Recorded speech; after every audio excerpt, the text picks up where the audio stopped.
আমাদের কাজে তো বাধা দিতে পারেন না আপনি, না?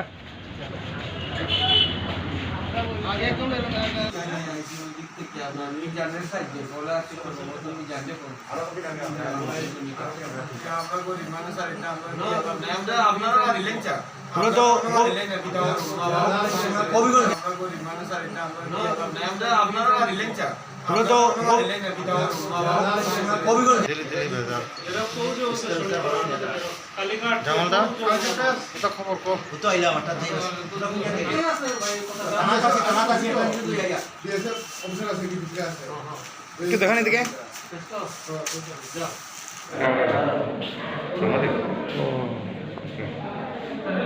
অনেক কষ্ট। রুকো রুকো। আরে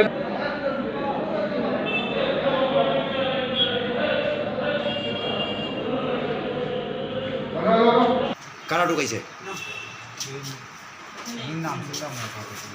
কোনা দলালের মধ্যে কারা ঢুকাইছে?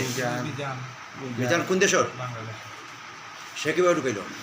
আর এখানে ইন্ডিয়ান একজন আছে, তার নাম্বারও আছে, নাম্বার দিছি তার কাম করবো। আপনি যদি কোনো গাছ পারেন গাছ পারবো, মানে এটা খামর যেটা কইবেন আমি খামো, পেটেন্টটা তো কাম। এই প্রথম আইসো না আগে আইসো? এই প্রথম। খার উদ্দেশ্যে খে দলাল তোমরা এখানে জেনে যাইবাই? কোন জায়গায় যাইবাই? এটা তো আপনার এই ধর্মনগর যাইব। এখানে খার খার নাম জানো নি? নাম একজনের জানি, মিলাদ কইছি আপনার। হ্যাঁ, মিলাদ একজনের নাম কইছি।